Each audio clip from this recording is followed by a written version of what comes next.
Medical असोसिएशननं पुकारलेल्या एक दिवसीय बंदचा फटका ठाणे महापालिकेच्या छत्रपती शिवाजी महाराज रुग्णालयात उपचार घेणाऱ्या रुग्णांना मोठ्या प्रमाणात बसू लागलाय। रुग्णालय परिसरातील सर्वच मेडिकल हे बंद असल्यानं अनेक रुग्णांचे नातेवाईक हे रुग्णालयाच्या बाहेर औषधांकरता ताटकळत असल्याचं दिसतंय। याचाच रुग्णालय परिसरातून आढावा घेतला आमचे प्रतिनिधी शुभम कोळीने। मेडिकल असोसिएशनने पुकारलेल्या बंदनंतर ठाण्यातील आज सर्वच मेडिकल दुकानं जी आहेत बंद दिसून येत आहेत।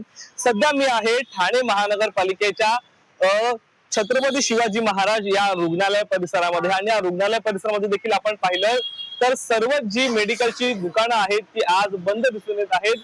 जिल्ह्यातील सर्वच रुग्ण जे आहेत या महत्त्वपूर्ण अशा कळवा रुग्णालयामध्ये उपचार घेण्याकरिता येत असतात, परंतु आपण आता देखील पाहिलं तर काही नागरिकांना काही रुग्णांना जे आहेत ती औषधं घ्यायची आहेत म्हणून हातामध्ये प्रिस्क्रिप्शन घेऊन जे आहे ते वणवण त्यांना या ठिकाणी फिरावं लागतं। काय नेमकं अडचणी आहेत? दवा क्या हाथ में घूम रहे हो? कौन सी दवा चाहिए आपको? हॉस्पिटल पे लेके ना बाहर की दवा। कौन सी दवा चाहिए आपको? क्या हुआ है?